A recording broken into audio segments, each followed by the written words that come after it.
Bob's still trying to leave. All right, good morning, everyone. Got a hot mic, Bob. Careful. I'm so delighted to be with you all this morning. I'm a big fan, not only of Bob's work, but also of Roxanne Swentzell and Joseph Sanchez. I'm so grateful to be able to be with you all and to be sharing the stage with people whose work I've admired for many, many years, and whose careers and their contributions to the field of Native art have really enabled me to do the work that I get to do today, and to not have to start at square one. And so rather than introducing each of them and all of their illustrious accomplishments, which Bob said I'm not allowed to do because we're not supposed to be honoring him and talking about how wonderful he is, I'm going to allow them to introduce themselves, and then we're going to get into a conversation that's really important, and that is a little bit different from what you may have expected, but really a dialogue about, criticality in our field, and the need to move away from some of the structures that have shaped the Native art world in order to build a stronger future. So, Bob, the man of the hour, can we start with you? Yes. I brought a drawing to bring the level so we can all understand where we've been, because Joseph and Roxanne and I have spent many hours talking, usually with the fire, and discussing issues. And it's so easy to get in front of people and start talking about your own ego, what you've done, your doctorate, your collections, your heritage, all the things that you think really are important to your public presence, but they may not be that important. And it's taken me a long time to learn that the concept of tribe is so important. So I did this drawing. This is kind of funny to me because it comes from my grade school or high school or junior high school times. We watched a movie called Samson and Delilah with Victor Mature and Yvonne De Carlo. It was about a man who had long hair and a great strength, and they dominated him or colonized him, and they cut his hair, took his manhood, his strength, and they blinded him. And I'm trying to make a parallel to what's happening now to all of us. How we all like to say, I'm Indian, I'm Indian, I'm Indian. But there's something far more important, that's I'm human. And so I did this drawing of a man, an Anglo man, a white man, however you want to call it, who wanted to challenge this concept of westernization and go back to his indigenous roots. So he fell in love with the symbolic Mother Earth and was reaching for her. But the only way society would let him do it was by him destroying the society itself. So he pushed the Greek column, which is the basis of Western thinking, pushed it aside, and the temple collapses on him and her. She sees the temple symbolized by the golden boulder coming down, and he's looking off into space. And it's really something about how if you try to go back to your very basic indigenous relationship to nature, society won't let you. It has racial issues, has political issues, has genetic or bloodline issues, skin color issues, political issues, all these issues that say you cannot go back. What do you want to do? Live in a teepee? That's what I've heard from people say. You want to go back to living in it? You want to go back to raiding Apaches, raiding Mexicans, and killing buffalo soldiers and all that stuff? That's not the point. At the very beginning, we had a relationship with nature that gave us an equality to nature, but certainly not dominant. And so I did this drawing just to show you the kind of discussions the three of us have had before. in private and sometimes in public presentations. And surprisingly, we all are very aware of the issues. We just don't get a chance to talk about it, especially in the arts. So back to who I am, I'm Bob Haozous. I'm Warm Springs Chiricahua Apache. We accept the colonized concept of Fort Sill Apache, but my grandfather said we're Chiane, we're the red paint people down by Socorro and in that area. We have great people in our tribe, but the whole point was not the individuals, it was the tribe itself, and the tribe symbolized nature, just like all of you. So that's where I would like to see this discussion go, if it goes anywhere. We don't even know. We never talked about it. We tried to, but Roxanne and Joseph have their own worlds, and you can't tie them down. I'm the only one who sits around all the time. So that's my introduction. Thank you.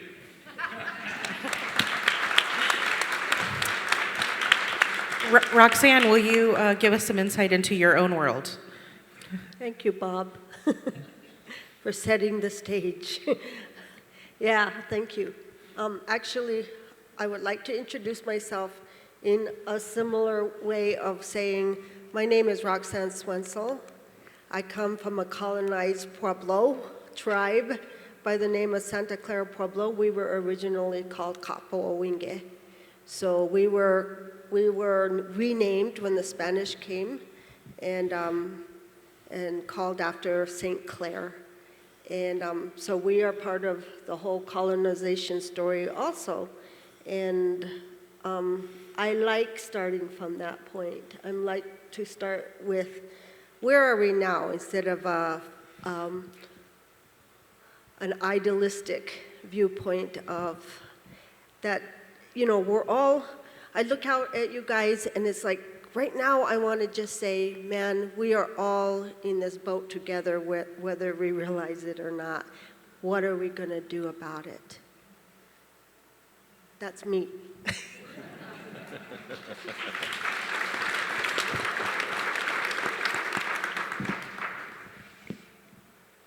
Yes, for those of you who don't know me, my name is Joseph Sanchez.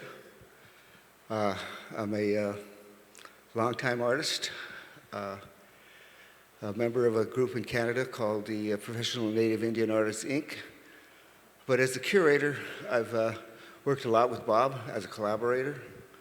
My view of the whole thing is basically that I like to talk about the creativity that we have, not the romanticism, the fantasy of Native America, but a little bit more about the reality. And when people look at the work, they're always trying to, well, I want to capture that spirit, you know, I want to own the spirit of Native America, but that's not possible. You're not Native. So that what you have to look at is, how do I engage with this work?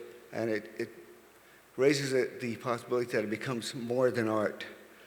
And when I talk about Bob, his dedication for so many years would show that, you know, it's that dedication and that creativity that's really what's important here, that we're trying to bring forth issues that have affected us all. And if we don't confront those issues, we're doomed to stay in the same place. And institutions, the church, the government, have all done their part in suppressing who we are as human beings. So it's important that we kind of look at ourselves, look around at each other, that we're all human, we're all in the same boat. None of us are going to Mars with Elon. So,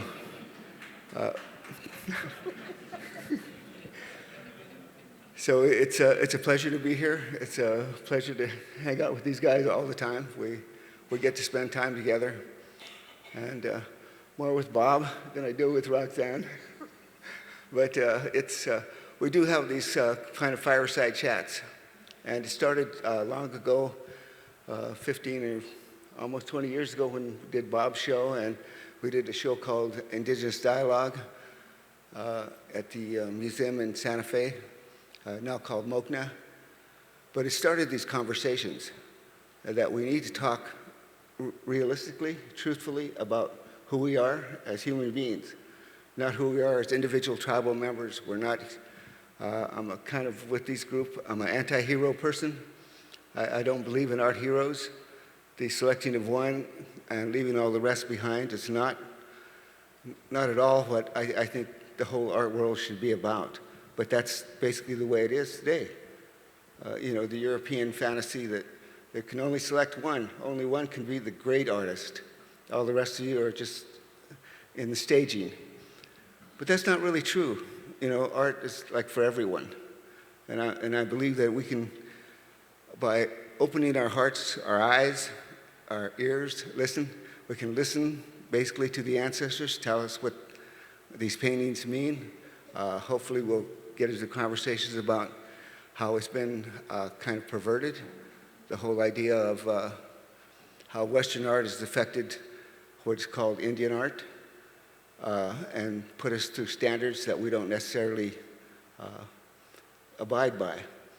Bob has a piece in the show called Invisible Native Artist that talks about all the isms, and that's something we always talk about. You know, we've been put in categories. If we're, you know, the best way to control somebody is put them in a little box, in a category.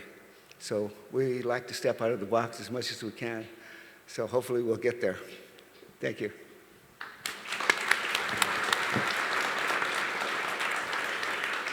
So I'm glad you brought up the idea of the fireside chat.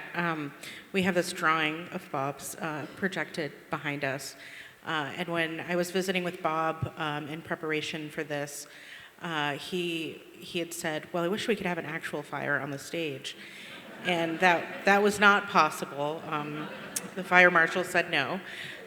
You know, and so having this, but I think it gets to this idea of, you know, the friendship that you all have and the conversations that you have, you know, kind of after events, you know, when collectors or museum people aren't around, and when you kind of let your guard down and you're able to have real conversations about, you know, what's really at stake in the work that we do and how we kind of operate and navigate these spaces.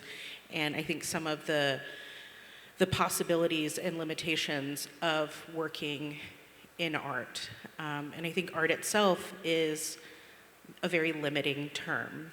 You know, it was the Western concept of art is something that has been applied to the means of creative expression within our communities that, you know, pre-existed the arrival of Europeans, but also that, you know, has come to kind of define concepts of authenticity and legitimacy within creative expression in our communities.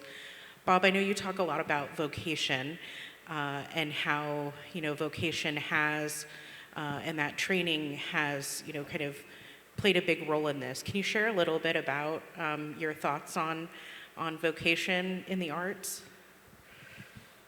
Oh, there's so many directions that can go on this. Like when I was living in an Indian school in northern Utah, Brigham City, it was an Intermountain Indian school. I used to sit and watch the students get out of the buses from a Navajo reservation. And the next day you'd see them, all their hair was cut, and they were all lined up going to the Mormon church, the Baptist church, or the Catholic church, and no mention of the spirituality of Indigenous people, which is the basis of all of us. And it was just fascinating, going by a dorm and sitting outside in a classroom at the school and listening to the students, listen to teachers telling them how to spell.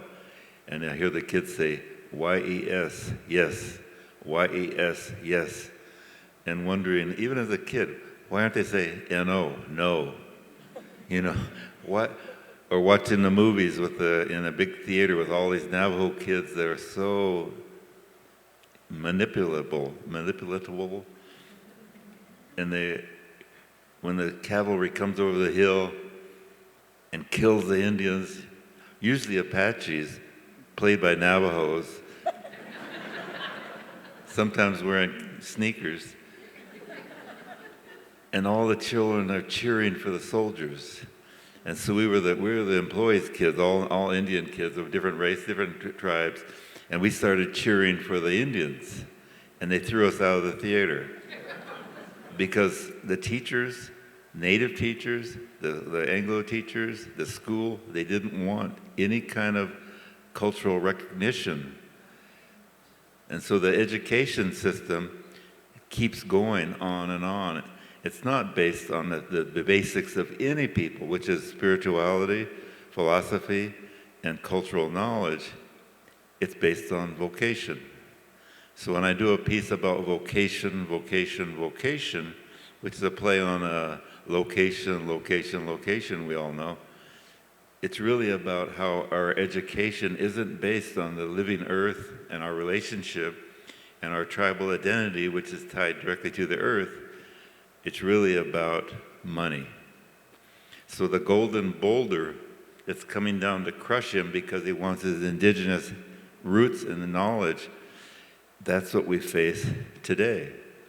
And the museum systems, the schools, all the best schools, they talk about, we do colonization classes and this and that about history, but it's not about what is our future.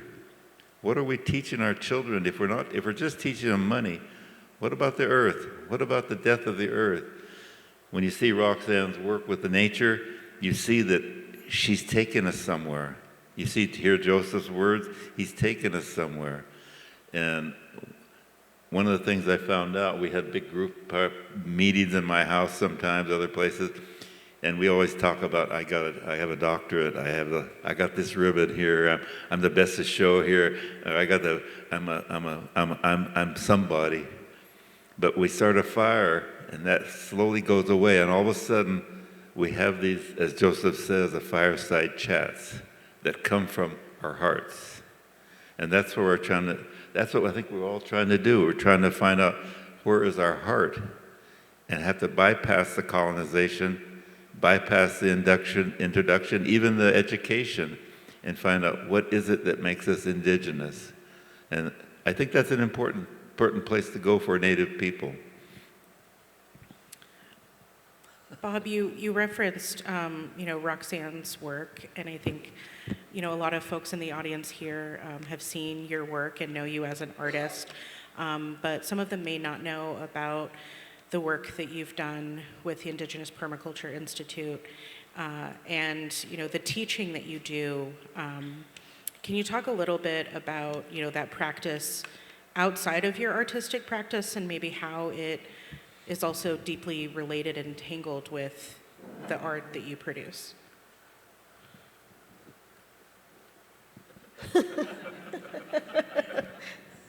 Thanks, Bob.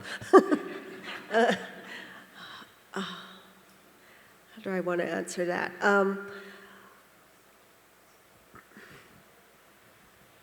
I don't believe we can connect back to nature the way we all have been living, and so I've been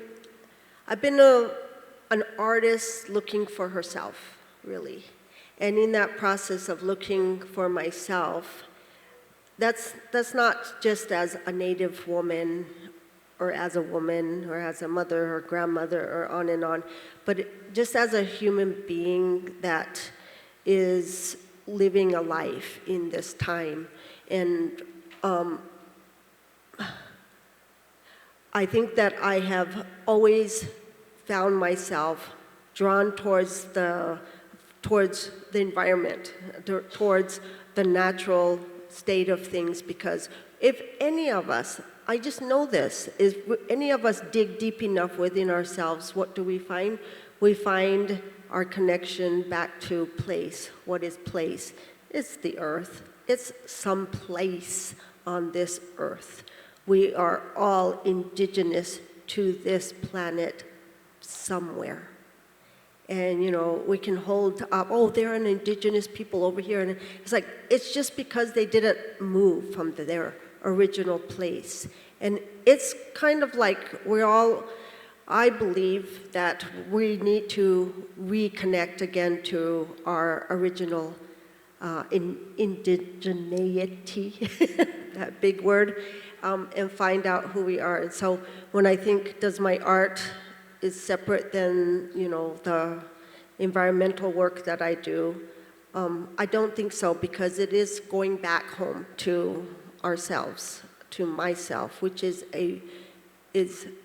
to our natural state as human beings walking this earth, and caring for each other. That's a big thing for me, I love Bob and his brain and his work because he dares to put forward a thought for us to ponder, for us to take a moment and go, hey, what is he saying? Most of the time I'm going, what? But, if I listen long enough, it's like, oh, of course. It's actually a of course place we find, but it's uncomfortable often to find those of course moments, because we're trying so hard as human beings to be someone we're not, something we're not. And we have built empires of peoples around the world to avoid being us. And Bob is basically saying, I dare you. I dare you to look at the uncomfortable. I dare you to question what we're doing. And bravo for that, because I do think that it's time before we destroy ourselves and everything else to be uncomfortable for a little bit and look at ourselves and see where that goes. So, to answer your question, sorry, the natural environment for me is always a reminder to me that I am a human being walking on the planet, and I need to remember my connection always, and, whatever that means. Go outside and lay on the ground, take your shoes off, put your toes in the dirt, go roll around in the mud, anything that it takes, go be there again. Go be that 3-year-old child that plays with the mud. It's good for us. So I do that a lot. Or as my Gen Alpha kids would say, touch grass. If there were more younger people in the audience, that would have gotten laughs, don't worry.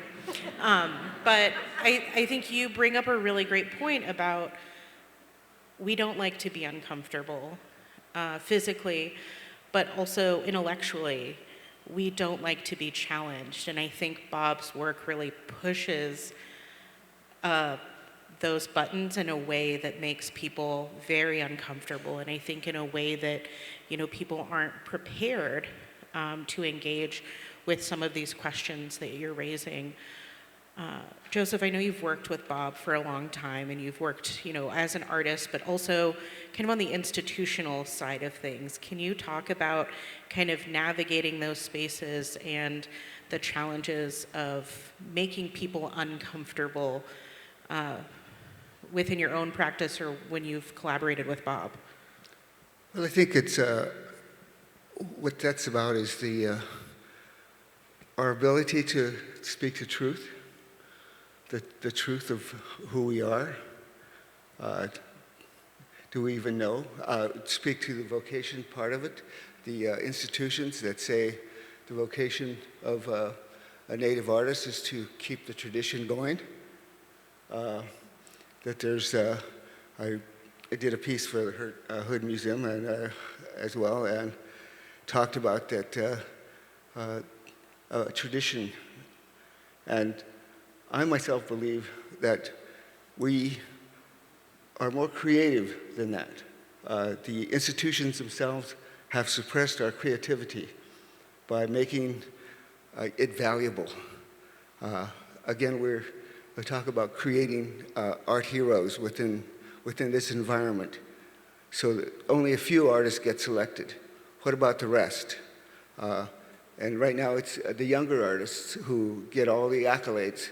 The older artists, well, they're passé now.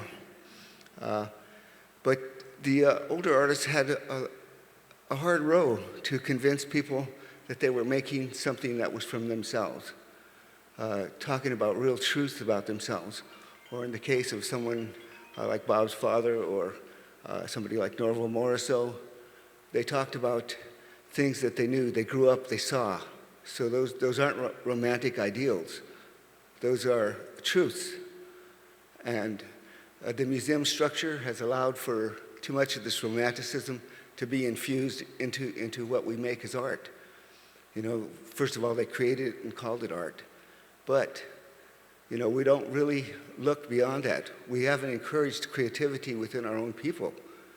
Instead, we've said, well, you're breaking tradition, you're doing this, you're not really reaching out, or you don't fit into what I call the isms, all the isms of the art world. So if you don't fit in there, then you don't get to play. So working in all these institutions I had,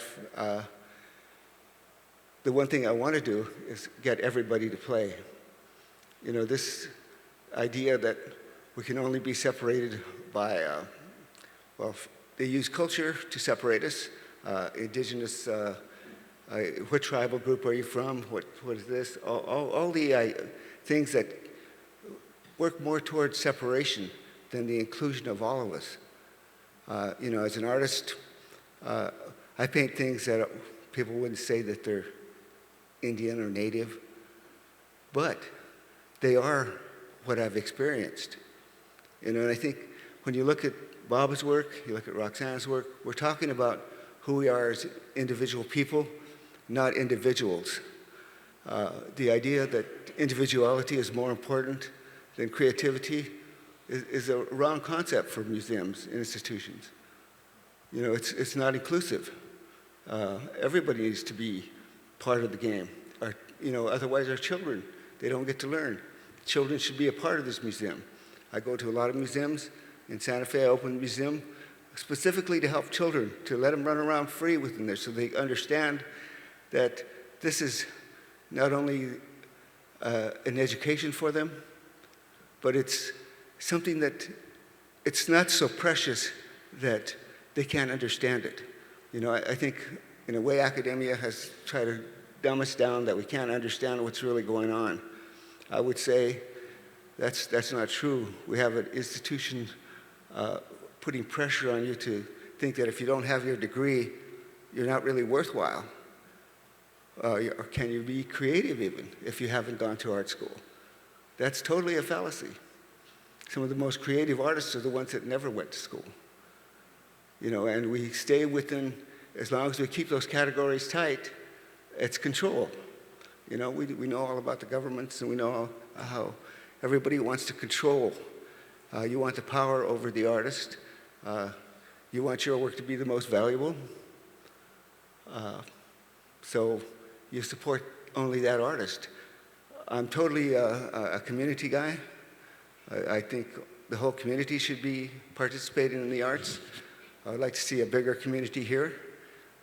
I've been part of the Herb Museum since '77, I think is the first time I came here. And I don't see the community in the audience. You know, these are collectors. You've collected, and we thank you all for that you've collected our work over all these years. But it's time to open those gates and let more of the creative sense of who Indigenous people are and what they're talking about. And it's not about past legends. It's not about, we live in this reality in the 21st century. We're not living in a romantic past. We're not being warriors. If you're a warrior, you're protecting your people, not being a hero or, you know, getting money, getting the most money or the most accolades. That's not important to me, and I don't think it's important to Bob. So when we talk about what are we going to do? What's our future? How do we change what is so established that is exclusive? The museum world is exclusive business. How do we change that? How do we look toward a future that doesn't say, well, you're not famous, you can't be in here? Or there's little kids, they can't look at artwork, they can't touch that sculpture. Sure, they should be able to touch it. You know, they're our future sculptors. So we have to look at bringing in a lot more younger people and giving them the freedom to create, as opposed to saying, well, that doesn't look like abstract expressionism to me, or is that traditional? Is that a traditional symbol? We don't live in tradition anymore. Very few of us have that luxury to live on a tribal space and have those kind of traditions. So we're a lot of city Indians, and they don't have that big community to look back upon. So, you know, I admonish the collectors for keeping the Indian with the headdress as one of the primary images of what's considered Indian art. And to me, there is not Indian art. It's creative. It's a creative ability to look within ourselves and to share with you some new ideas. We have a dismal future we're facing. So I think we're looking toward Indigenous people to talk more about where do we go from here? How do we do this? We can't all just keep getting more and more money, more and more fame, more and more success. What's that going to, money's not going to buy you anything really in today's world. You know, you're not going to find happiness. You might find it for a second.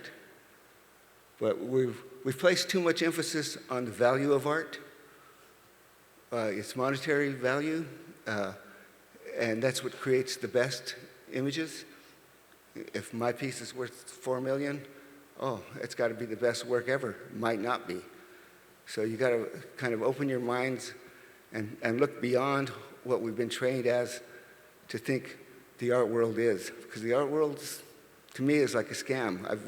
I've been a part of it for so long, where there's the collector, the museum, the gallery, and even sometimes the artists are in collusion to create value to the work. But that usually means somebody gets left out. And I don't believe in leaving people out.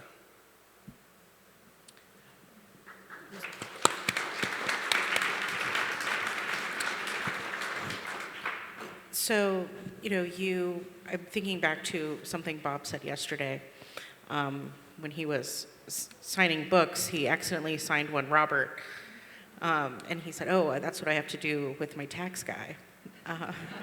And then, you know, we made a joke about, you know, it was a joke, but like so often with Bob, there's a lesson in the joke. And then a comment of, but I have to eat. I have to feed my family. You know, I think that so much of what you say resonates with people, but then the idea of, okay, but how do we get there? What are the steps to take in order to kind of get back to a place where we're connected to ancestral knowledge and teachings and, you know, living in good relation with place and taking care of things and valuing things that are not monetary. You know, I think that is where people kind of stop and don't know where to go next. And for me, that is why artists are so important. Because I think artists, and especially artists who are, you know, not kind of romanticizing the past or trying to, you know, create this idealized version of what could have been, but rather critical of our moment now and thinking about multiple possibilities for futures and one that's a shared future and not kind of bolstering this trope of like living in two worlds, right? Because as you all have said, we are in the same boat. We exist in the same world. There's no such thing as two worlds that we walk within.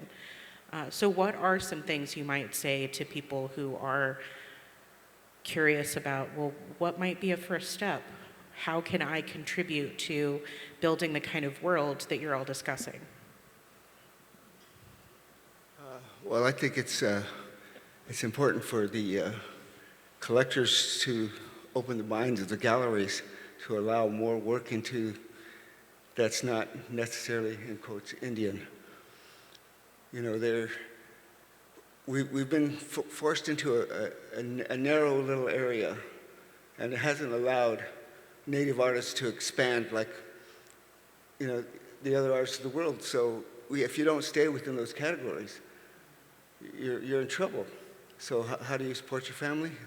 Well, you don't tell the truth. You go back to making something that sells, and being an artist is a tough business. If you make art that sells, you're lucky. But if you make art that's yourself, it's more fulfilling.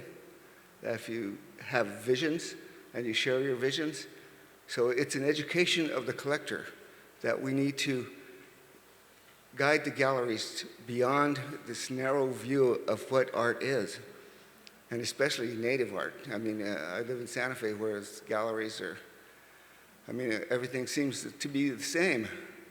Like we're not experimenting, we're not making comments about that. So it's important that I think we encourage younger artists to be truthful to themselves. We live in this reality, not in a romantic reality. Like I was saying, very few of us have the privilege of preparing and protecting those traditional values that we have, whether it's ceremony. If you're not on a place where you have that, and that's kind of stuff in the past has been, people would love to see the ceremony. They want to capture that ceremony. So there's paintings of ceremony, there's paintings of religious ceremony, or just anything that's a spiritual. They want to capture the spirit of the people.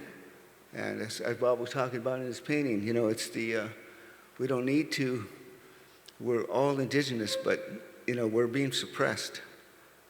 And we've been kind of conned. I feel we've been conned as human beings. And we didn't get to see everything. You only got to see what a few people said you should see. But there's a lot of creativity out there, a lot of art, a lot of communication going on. And it's within, for me, I speak a lot to younger people, and I just encourage them to be as creative as they can. That's the way to break this cycle, to encourage people that support their work to look beyond what they expect them to do. Because we're expected, if you're an Indian artist, you're expected to, that doesn't look Indian to me. To have that said to you for year after year, it doesn't, leaves you kind of cold. So what do? You capitulate. You make Indian paintings, and you forget about who you are. And it's this is definitely the 21st century, so there's a lot going on. And we need a lot of tradition and ceremony, and that's for Native people to do on their own. I don't think it's for sale.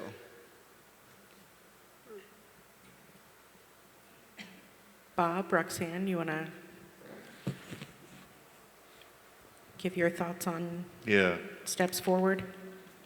I've been questioning several things in my life. One is when they told me, be proud you're Apache, be proud you're Indian. And even as a little kid, I wondered what that meant. And as an 82-year-old man, I still wonder what that means. Because the more I learn, the more I realize that I have little importance as an individual. My grandfather, actually, I read something about how Alan Haozous, my father, was a romantic. And I immediately took issue with that because I know the history of my tribe. I know some of the stories. My grandfather was a teenager who was an initiate for warriors, a warrior training. He had never done the four raids they had to do to become a warrior.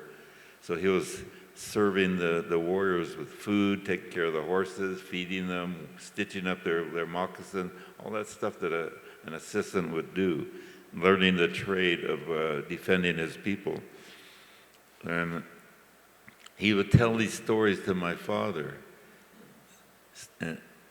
stories about running to the warriors and handing them ammunition while the Mexicans and the Buffalo soldiers and the Irish soldiers and whoever else were shooting at him. But he had, as a teenager, that was his job. He was doing it for the people.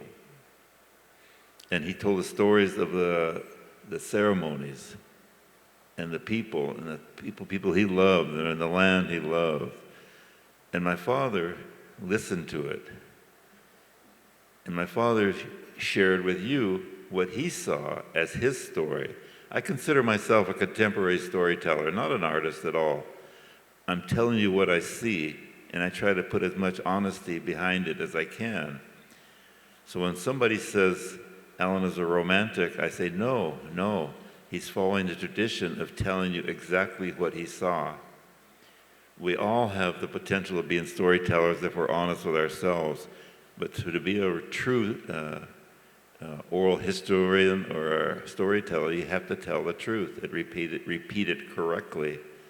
And that's what my father did, and that's what I try to do. And I think Roxanne and Joseph are trying to do the same thing. But we're breaking new ground. Many of you don't know that we didn't rehearse this. We're shooting from the hip. But I used to do a lot of shooting, and I realized it's very important to have a target. And my target is my own ignorance, my own ego, my own self-glorification. And I don't like that. Because, well, I'll tell you a short story if you don't mind. My grandfather was after we became colonized and dominated, he was a runner. All Apaches were runners. We had to be. And he put him in one of these fairs they had honoring Manifest Destiny. And they put him against a white man, a runner, a professional runner. Much like the Lenni Lenape in the walking treaty, they had put a man who was a professional walker, and he claimed the land where he walked. Anyway, my grandfather was running against this white guy, and he took off. I mean, he was a professional. He knew how to run. And my grandfather ran the way we ran. He knew his distance. He knew his speed. And pretty soon the white guy starts getting tired. And pretty soon he slowed down. Pretty soon my grandfather was coming up, and everybody was watching. At the end of the race, my grandfather passed him. And what's important to this story is what Geronimo said. They went up to Geronimo and they said, "What do you think of this man, Sam Haozous?" And Geronimo said, "We are all like him." And I thought that when I was very young and much more arrogant maybe, egotistical maybe, I thought Geronimo was trying to usurp my grandfather's, his gift, his winning. But in time I began to realize Geronimo was saying, he is us, and we are him, and we are the earth. And that's a history, a shared history all humans have. We are of the place we come from. And so that's a story that I keep in my mind whenever I get in front of any audience or I try to talk. You probably, a lot of you don't know, but I don't like doing this. Both Joseph and Roxanne know that, but they tolerate it because I always make bad jokes. But it's important to know that we are one people on this earth, and we're destroying it. So Roxanne's environmental issues and Joseph's stories and the things, the history he knows of the people he's had to deal with, and the 7 artists in Canada, those are important stories, but they have to be told accurately. And you can't glorify it, you can't make it pretty, you can't do it for your own ego. And that's what I try to do with my art. I put it in front of you. Sometimes I'm embarrassed, like this one, I struggle. Should I show it? Should I show it? Are these people too conservative? Is it family fair, as somebody mentioned at the herd? And I decided I have to tell the truth. This is what I did. This is most recently, but the last 2 weeks I finished it. And that story, the contemporary storytelling, is the role that art should be, rather than a market goal. Right?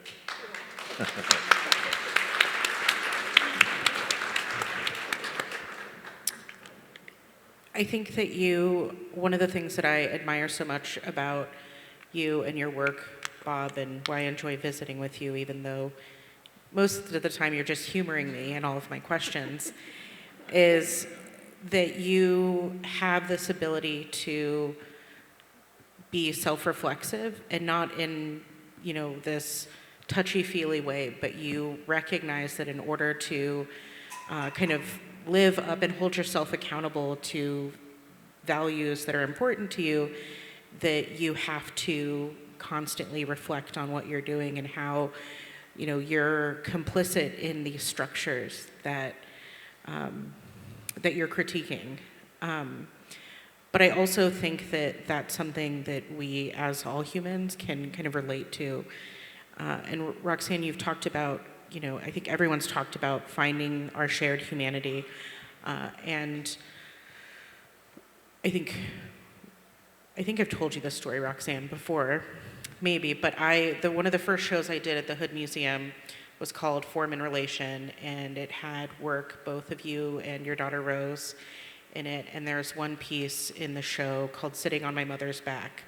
And the show was supposed to open in March of 2020, and that didn't well, it did. Like, the show opened, but the museum closed to the public. And then, we kind of went home, and I spent 6 months at home with my kids and my now ex-husband. We won't unpack that now, but we had, I was with them all day. I was their teacher. I was cooking for them. I was taking care of them. I was away from all of my family because I live far away from my community. And the first time I was able to go back into the museum, I went and I saw one of your pieces in the show called Sitting on My Mother's Back. And I sobbed. Like, I had never had before that kind of Rothko experience that people in the art world talk about, where a work of art just has this emotional reaction for you. And for me, in that moment, I finally understood what you were trying to say in that piece, because I was so exhausted. I felt neglected as a mother. I felt like all of the things that I was doing didn't matter. And my kids were happy and oblivious to it all. And just sitting and in that figure, kind of using the hair for warmth, eating the food that's provided. And, that is a metaphor for Mother Earth and how we don't care for her. And I think, that other people have had that experience with your work. And, how do you find opportunities to kind of create those connections to show our shared humanity and to show that we are human and that we're all in this together across all of the differences that are perpetuated and heightened in our current moment? Thank you for that. Appreciate that. I think, as Bob was saying, and Joseph was saying, we're artists that are not really artists, but storytellers that are just trying to tell our experience as truthfully as we can. And so for me, as a human person, I am trying to tell a story from that perspective. And because hopefully you all are human persons, you can speak that language. We have a common human language as human beings. And so, I really believe that that is one way I have found to, reach a lot of people. But what I'm trying to reach is not just trying to share my story of my own little human life, but also as an encouragement that, hey, we can connect. This is a connection game, because to be a storyteller, it's an attempt to connect to you. It's a method we humans do, as we're the only animals on this planet that story tell. It's a wonderful, amazing thing that we do. And we can do it through movies. We love our movies, don't we? We do it through our artwork. We do it through, words. We do it through many ways. We love story. And story is innately communal. It is a communal human trait. And so, this is a great way to reach each other. We have a lot of gaps. We don't all come from the same backgrounds. We don't all speak the same language. We're not all from the same culture. We're from very different places. But we do have a few things that we all have in common. And I think finding those few things is really important for us to bridge these gaps we have all over the world that are causing enormous strife, enormous problems around the world. But once we figure out how to connect to ourselves as humans, I am hoping that we can reconnect to our environment again, because we can all agree that what have we done to our water? I was just thinking, you had asked the question, what are steps we could take to go from here?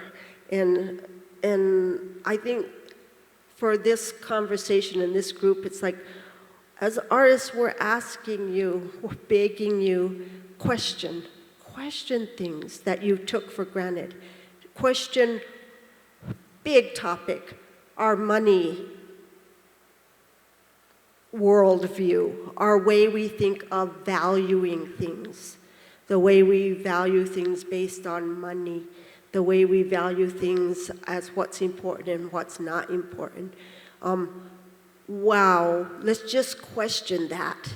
We don't have to judge anybody or put anything down or whatever, but we could question that and go, really?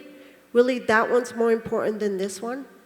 Because that's priced higher than this one? Or, this name's more important than this name because, they're in magazines and this one's not. Or, let's just question a lot of these things. How on earth did we I keep going back to my water bottle because I keep thinking, this is such a good example of oh my God, what have we done with water? It's in a plastic bottle. We have to buy it. I remember, most of you are older people too. And I was just I remember as a little kid, my sister said, imagine if we had to buy water. And I thought that would be really stupid. It was oh my God, that's like buying air. We're there. And it's and then we get numb to it, and we just go, oh yeah, bottled water. We don't question anymore. And I feel like as an artist, storyteller with Bob here and Joseph, we're going, let's question it. Let's question everything, all the way down to the very everything. It's why are we sitting up here on this stage and you're there? And I just want to be human beings again all together and treat each other with love and care and treat the plants and animals with love and care. And please, let's be better. Let's be better.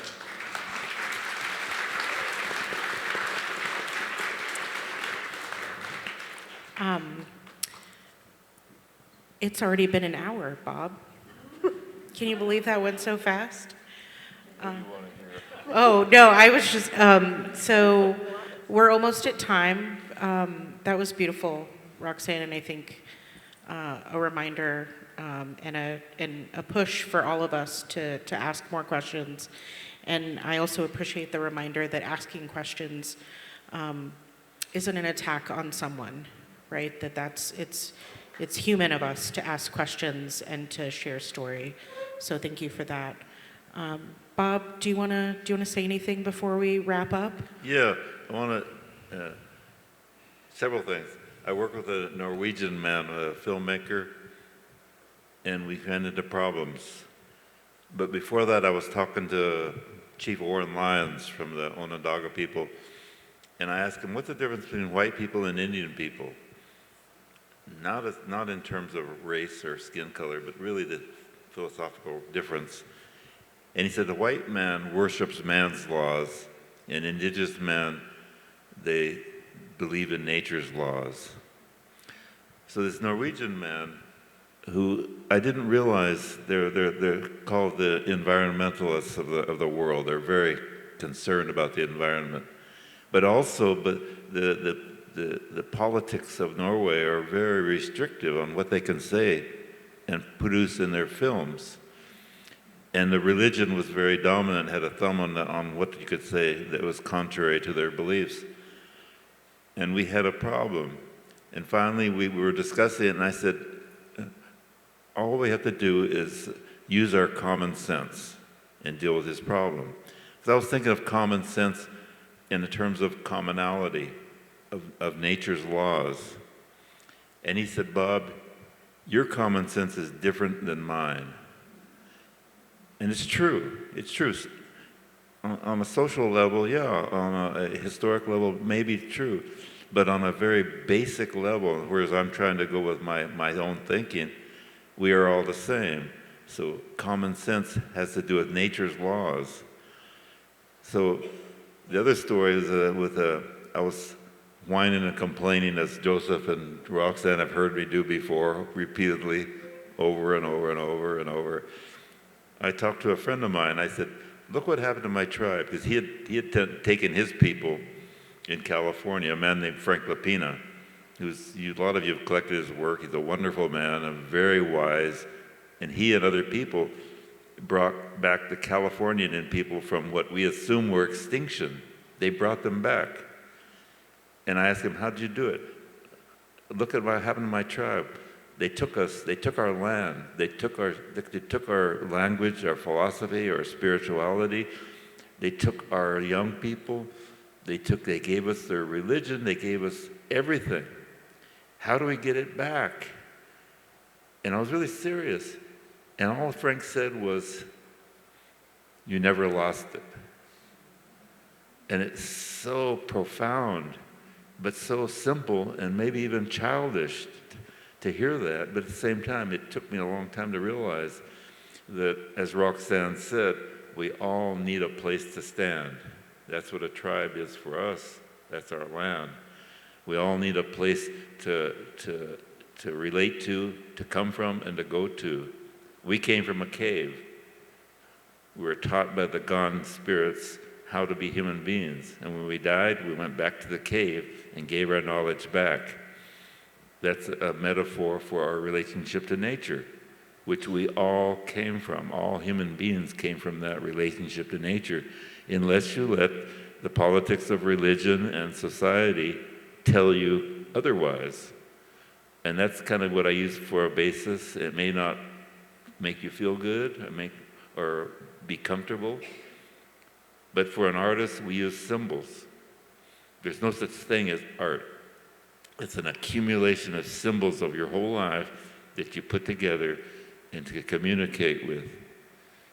And that's how I look at art, and that's how I look at the works of my friends here, is we're sharing our humanity through symbols.